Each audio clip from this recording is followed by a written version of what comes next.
Hello there. When I was first introduced to Helldivers 2, I saw a bunch of channels upload this video.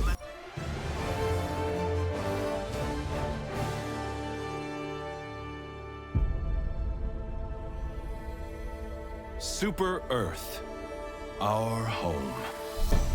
Prosperity. Liberty. Hi there. Democracy. Our way of life.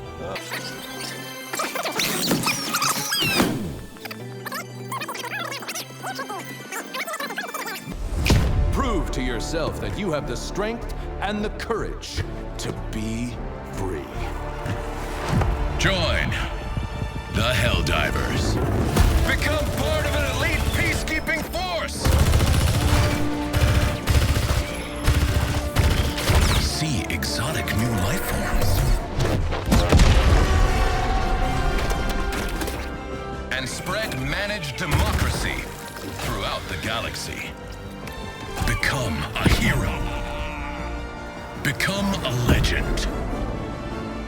Become a Helldiver. You know, if our military made apps like this, I'm definitely joining the first thing tomorrow. Although at that time I couldn't afford Helldivers 2 because I was broke as fuck. And honestly, in this day and age, it's hard to afford things nowadays because honestly, everything is fucking expensive. Even games in general, I don't know why, but AAA companies are starting to charge games a lot more expensive than you couldn't even afford groceries nowadays.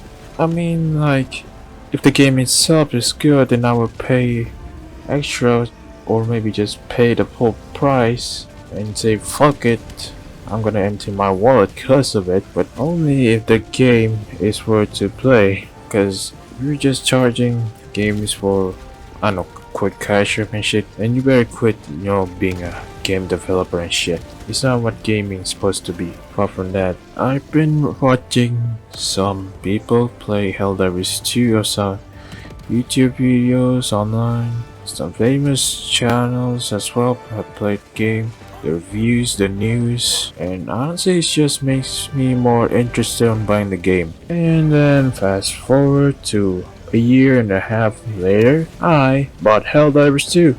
So, ladies and gentlemen, I want to share my experience of playing Helldivers 2, but before that, I want to introduce myself for a bit. My name is Too Lazy to Play, and as you can see, I am a gamer. Well, to be exact, I like both multiplayer and single player games, no matter what the genre is, as long as it's not a horror game. And the game itself is fun to play. So, welcome folks to Helldivers 2.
Man, I can't believe we're actually gonna become Helldivers. Approaching Hell. Good luck out there. I'll see you on the front lines. Now, as you all know, one of the first things when we play a new game is doing the tutorial first, of course. I first landed on a planet called Mars for the training facility, although sadly now the planet has been changed because of the Illuminate invasion, but at least we defended Super Earth from the invaders when they tried to take our freedom. Anyways, where was I? So back to the training facility. One of the first thing that you need to complete is basically it's just how to maneuver, and that's easy of course. For a highly realistic battlefield simulator. Until I got shot. Yeah, when I went to that part of the section, I didn't know that this game doesn't have a jump button option. Well, it's not exactly a jump button, more like a jumping transition. So I did it a few times because I was pressing the shift button thinking it would make me go faster while crawling. I was struggling to trying to not get shot by the sentry while diving. I even got roasted by the announcer because I kept dying. So for this next part, make sure you dive into the trench and stay down the whole time. That's it. May I have your attention, please? You may be required to dive to the ground to pass your training. Please resume. But in the end, I finally managed to figure out the mechanics, and I finally completed it. That wasn't actually too hard, honestly. And then we go to this part. Field injury simulator. I got stabbed. At least that's how the training was designed, I think. So I steamed myself, went over to the next section, then I grabbed myself a gun. Terminate the scourge of liberty. There was no ammo. I killed this imprisoned bug and got a grenade, and you'll know the rest. First try. And as you all know, being a newbie in games, it's hard to adjust to the mechanics because it would take a week or maybe even a month to be comfortable to the game itself. I was laughing my ass off because I kept missing the final input.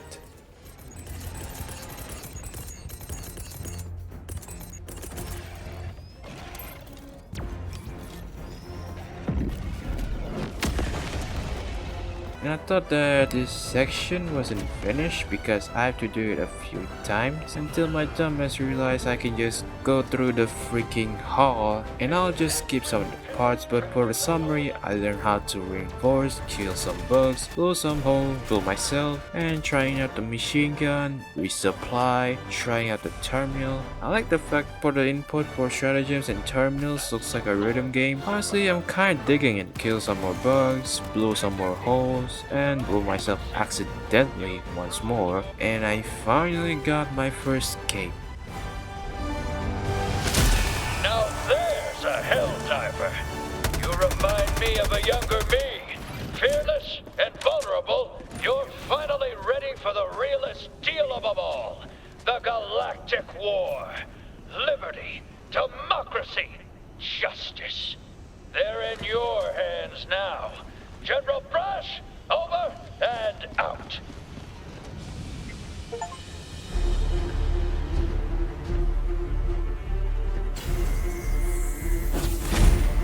Cargo loading complete. Transport C-43 ready for launch.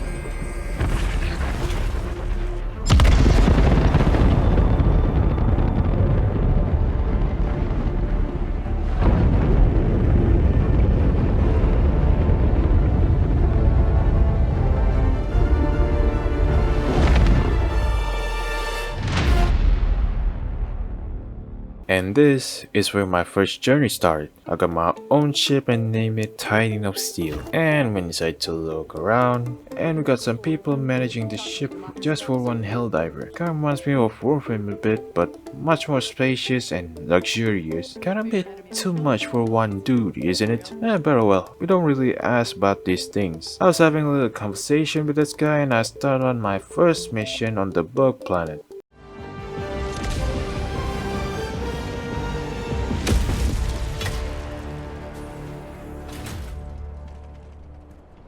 I ain't gonna lie, the atmosphere in the game feels like a survival game, like in a good way. With the nighttime and the flashlight and all, you got to admit that it feels like you're in an apocalypse movie, you know? I found an item for it says to be a common sample, At the time, I didn't know that samples was used to unlock stratagems and upgrade your ship. Honestly, as a person who likes to pick up things on the ground like an addict, I don't really care the usage for. I finished my first objective and head up to extraction, and I had to defend the area for 2 minutes, but there's no trouble really when you're starting out. I made it back to my ship, and I felt great for completing it. I wanted to try how multiplayer works, so I used the quick search button to find a fast match and got into one. Although sad to say, my second mission is already complete, so I didn't get to do much apart from shooting some bugs and watching a sentry kill a few bugs. Although I didn't really get involved in the mission, but I did get first frame at the time. Then I went to the next match where I found another higher level diver on a car. When I first entered the game, I didn't know this game had cars at all. I guess the more you stick around, the more you know. Then I discovered a palace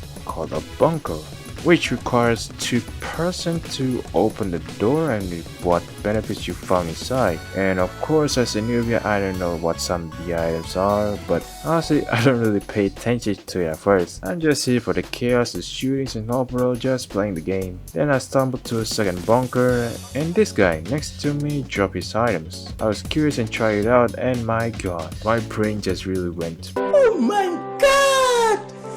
Wow! For a second there. And then, for some reason, I'm all alone.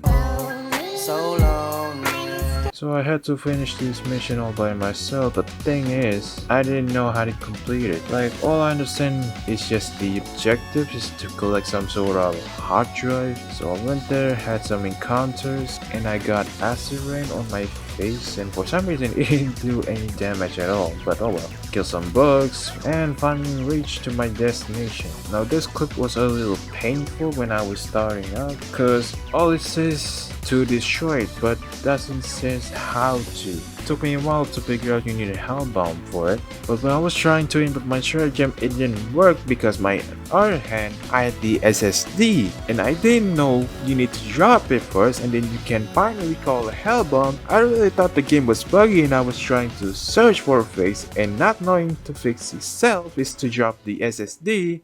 This took me a while and I was frustrated that I couldn't figure out what was the problem, and then I rage quit. Honestly, looking at that moment makes me want to do a facepalm meme, but I can't really be mad about it because there's no tips or info that you should drop the carryables first in the beginning. But as time goes by, I got to know the game a bit better, so I guess it's always just in the past. Cause honestly, every game it's without its player base and its community, we wouldn't have this development process. Like, for God's sake, have you heard of the Helldivers 2 Save the Children MMO? This image warms my heart, man. So kudos to the Helldivers who choose to liberate a planet to save the children instead of liberating a planet to get the anti-tank mines. I salute to you all. And hell, even the developers listen to the community, man. But enough talk about the game, let's talk about something else. Which is why in the next section I want to talk about the factions in this game. Oh, and almost forgot, I'm gonna be talking all the faction in a super Helldive difficulty, cause let's be honest, most of us from low level to max level divers have already unlocked all the difficulties by just playing the game in a short while. Now seeing a bunch of level 30 and maybe even lower have played on super Helldive difficulty, just imagine what they've done in a lower difficulty. And also it's because I've been playing on super Helldive most of the times. Oh well, back to the topic.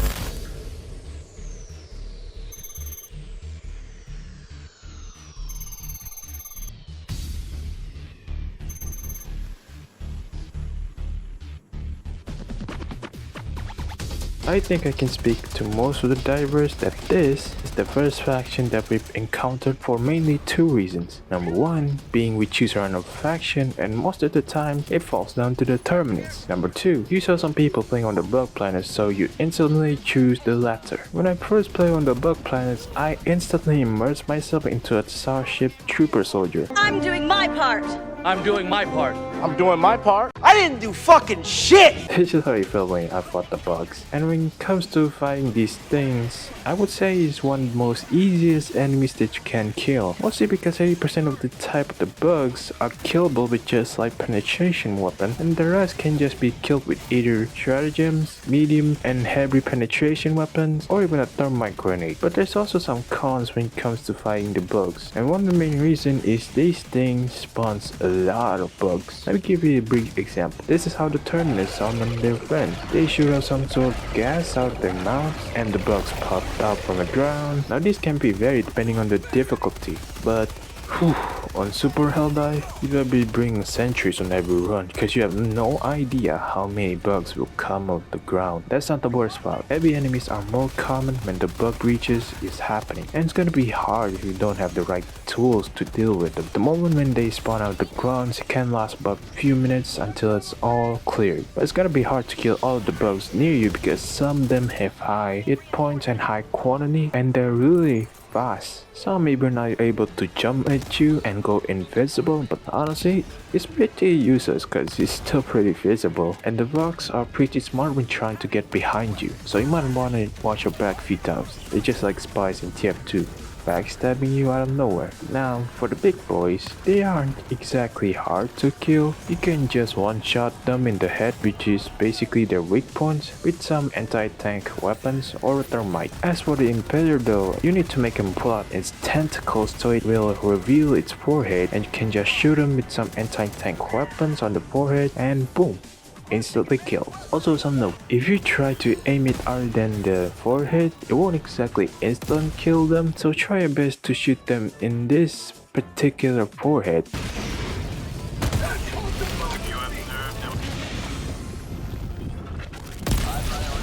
Now when doing bug runs, I like to bring an explosive weapons like the eruptor or the crossbow, since it can easily kill all enemies with just 1 or 3 shots. Just be careful not to shoot it at point blank. Although these weapons are usually scarce on the ammo side, so I would suggest you to bring along a supply pack stratagem or just constantly resupply. And sometimes I like to bring some SMGs or AR weapons with the secondary of a grenade pistol or the ultimatum. And sometimes I like to bring out the cookout, since it can stagger enemies and set enemies on fire. And stratagems can be varied depending on the situation, but I like to bring some EATs because of the short cooldown, or a quasar cannon with infinite ammo, or bring out some machine guns like Star Wars or machine gun. Whatever of your playstyle you're choosing, either be a medic, it doesn't matter, just kill some bugs out there. Alright, I think I talked enough about the bugs, so let's move over to my favorite faction, the automatons.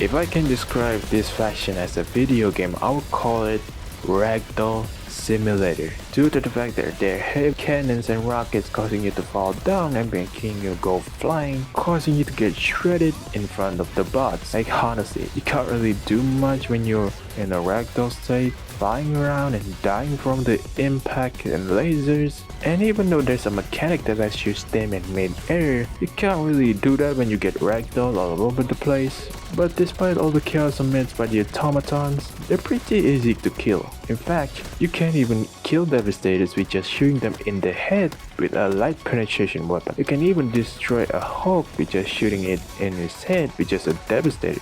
It's insane that this faction have all the damage and all the utilities necessary to take out a whole bunch of Helldivers just for them to be taken out by a headshot. You can even take your time trying to time your shots in to get a kill easily. Even a few shots to the head with SMGs is doable. But if you want more something you can use without aiming its head, I would suggest some explosive weapons or some laser weapons like the Scorcher or the Purifier. Just don't forget to bring a supply pack or do a constant resupply. One thing that really really annoying about this game is there's so little ammo in some weapons, so make sure you just resupply constantly. And as for the secondary, I would recommend bringing a heavy penetration or a medium penetration weapon, or the ultimatum, aka the big boy son.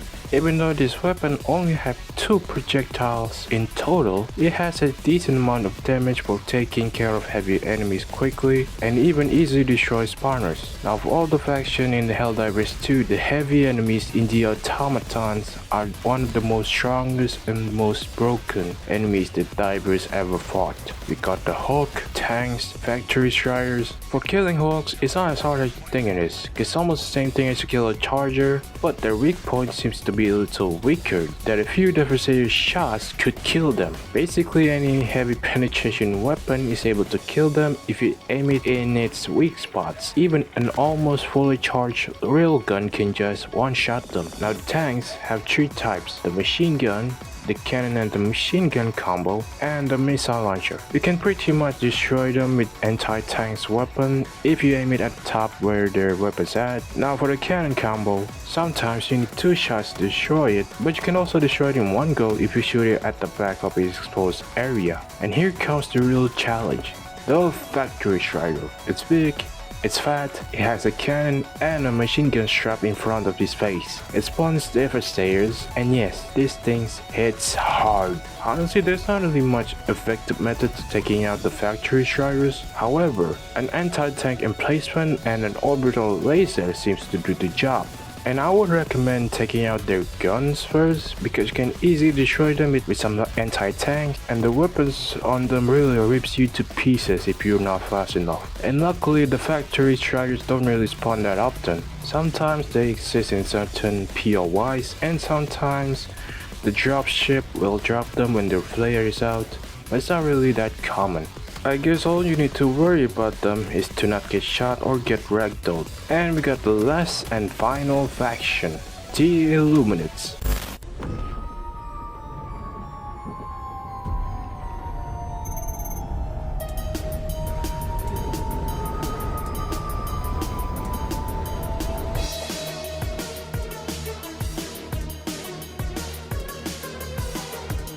The Illuminates have been my second favorite faction. Just felt amazing when it comes to defending your home planet from the invading aliens, you know.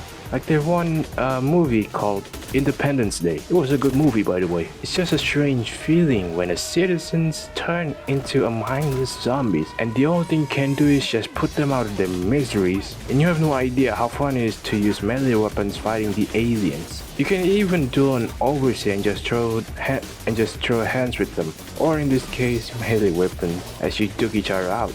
But that doesn't mean that the squids are weak. In fact, with the new update on the Illuminates, we have gotten a lot of content and city missions, including some new enemies that are tanky and broken as hell. Also, just the fact that you can't one-shot the overseers with anti-tanks is concerning. I mean, this overseer is able to withstand a shot of ATE in front of him without a scratch. You can kill them with 2 shots of it though. Now the Illuminates have a horde that is different from all the factions. For one, the reason being, it was created from the citizens of Super Earth itself. It's called the Voidless. The Voidless are mindless zombies that were once the citizens of Super Earth, but they were experimented by the Illuminates and they are what they become now. They don't really pose that much of a threat since they're pretty easy to kill with just any kind of weapon, but they do however spawn in large quantity, and they have their own special death animation when you either shoot them in their head or with an arc weapon. They will do the Super Earth salute right there before they collapse to the ground, and you can kill them more sad. Anyways, let's move on to the Overseers. Now there are 3 types of Overseers, although in the Helldivers 2 wiki and fandom there are 2 Overseers. So I'm just gonna name the others the Jetpack Overseer, the Warrior Overseer, and the third one is called the Crescent Overseer. Now for the Jetpack Overseer, it's pretty obvious in its name. They fly, they shoot out plasma beam out their rifles, and they can even throw a grenade. They're a bit tricky when you try to shoot them with all the dodging, flailing in the sky. It's really hard to kill them with a light penetration weapon, which can kill them in 2 shots to the head with a reprimand, and 1 shot to the head with a devastator. Now for the Warrior and the Crescent Overseers, they're almost identical, but in some summary, Crescent Overseers shoot plasma beams like a mortar in far range, but shoots like a cannon on close range. As for the Warrior Overseers, they have a weapon that looks like a staff that shoots out plasma beam like a cannon as well. And apart from that, it's able to put up a shield as well, and it does tons of damage when you get meleeed. But you can easily avoid this with just diving at the right timing when they swing their staff. Now, ironically, apart from the head, the rest of the body are killable with a light penetration weapon, and that's why some divers like to bring the stalwart on their illuminate runs, including myself. It's easy to reload while running, it has high ammo capacity, and its max fire rate mode is even faster compared to the other machine guns. Next, we have the Watchers. They're basically just annoying mosquitoes who shoot out a beacon when they spotted you. When the new update on the Illuminates came, where we've introduced to city missions and more enemies, like the Flash Mob. Flash Mob is a failed experiment from the Illuminates according to the game lore. As you can see from the design, their bunch of corpses have been merged together and thus creating an abomination of sorts. And the description speaks for itself. They have a lot of HP, they deal a lot of damage, and they have no weakness. You can kill them with all kinds of weapons, but I recommend you kill them with the Eruptor since it can kill it with 3 to 4 bullets, and with the latest Warhead up, there's a primary weapon that can kill a Flash Mob and a Harvester with just a single shot. Although I haven't got the Warhead yet because I'm at 400 plus super credits, maybe one of these days I'll test them up when I unlock them. Speaking of Harvesters, they are the epitome of the tripods from World's End, but ironically compared to the movie itself, it doesn't really pose much of a threat since they're pretty slow and you can easily dodge their attacks by just diving and running away from the lasers, and try not to get close to them since it can electrify you. They also have a shield from their antenna, but it's easy to destroy the shield with high fire rate weapons or explosive weapons. And funny thing is, the weakness is located near the leg joint since it has a medium armor, so machine guns or explosive weapons are your go-to for it. Next, we have the Stingray. It's kind of funny, the original name for it was called the Interloper, but people keep calling it Stingray, so the devs decided to just rename it the Stingray. So kudos, man. These things are amazing, bro. From the concept and the design of it, they can kill you in an instant. I know I'm not supposed to be complimenting an enemy faction at all, but have you seen how an alien jetfire looks like? That's just one of the things that makes it awesome. Then they are easy to kill with some anti-tanks or a machine gun, and they have low HP, but be careful. One sweep from this thing could make you go disappear. Feels like my dad. And finally, the last type of enemy that I hate and love at the same time, the Leviathan. I'm not gonna go into much detail cause I'll let you decide how the enemy is. They are the big mama of the Stingrays. They shoot out laser cannons that can destroy you in one shot. They have a lot of HP, and the only thing that can kill them is anti-tanks, but even then you need a lot of anti-tanks to do so. Now I said I hate it and love it at the same time. I got a few reasons for that. Sometimes they spawn around 2 to 3 times in a single mission, and because of that many divers have been killed. How accurate these things are when aiming at you, and each shot sometimes causing you to ragdoll, making you viable for a second shot. And I swear and I swear, these guys have a name of a CSGO Pros era. I'm not gonna deny that they look sick and amazing, alright? But the fact that the Leviathan has been nerfed around 3 or 4 times says a lot of how overpowered they are. It's insane how it's been nerfed multiple times because of how powerful this thing can be just to be less powerful. And by the way, it's still fucking strong. Now, in order to take him out, I recommend to bring an ATE.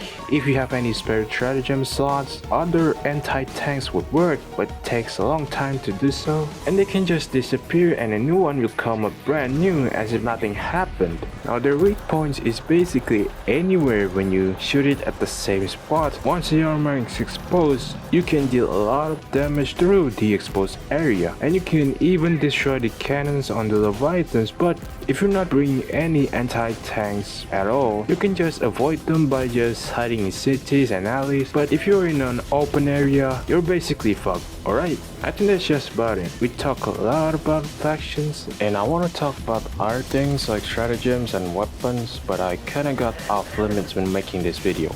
I was planning to make it around 20 minutes less, but here we are. So I'm gonna wrap this up with the final phase, which I like to call it the end game.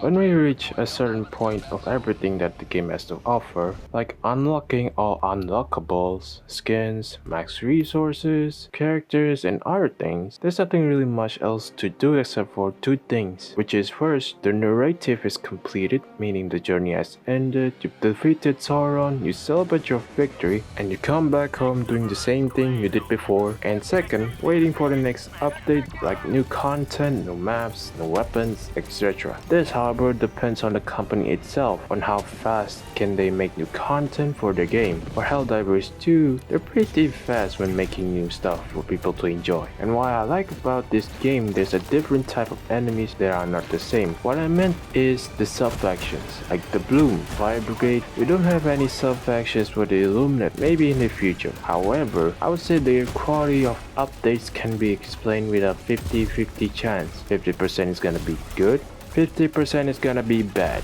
Like I remember one time they released the Masters of Ceremony Warbond. People were really disappointed about how the Warbond is, but thankfully the devs listened to the people and got some nice changes. Now it is one of the best Warbonds that I've ever got. So thank you. Apart from that, I can understand them from a certain point of view. Like for some reason, some of the Warbonds aren't really good in terms of utility and in their designated factions. And I feel like most of the Warbonds are for specific difficulty, like on 7 or maybe even lower. For example, the cookout from Freedom's Flame. I used to love bringing the cookout when I was playing on difficulty 7, but when I was on difficulty 10, it's a little less effective because there's so much hive guards that the staggering effect and flames from the cookout aren't really effective against them. Even going behind their exposed area seems like a hassle with the quantity of the bugs. Nowadays I just like to bring out the Raptor and the crossbow. And I would say Democratic Detonation is one of the best Warbonds. Some Warbonds are decent for specific factions and some are just for the memes, which is basically fine. And some Warbonds, they came with stratagems and boosters that you can unlock it by buying the premium Warbond. I don't know about you guys, but I feel like it's missing something.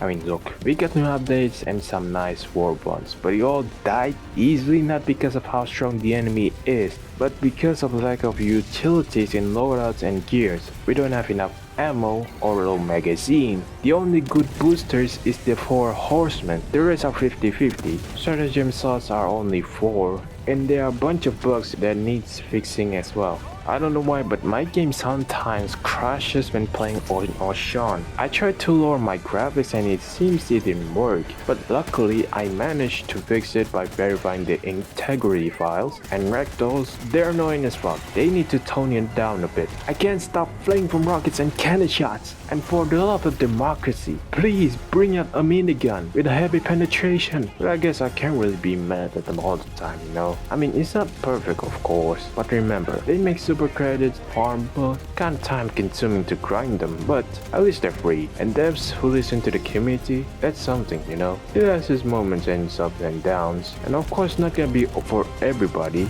but I would say this game is fun to play. So thank you for watching, folks. You want to try it out? Go ahead. Who knows, you might become the new generation of Helldivers. So see you on the front lines, diver, for Super Earth.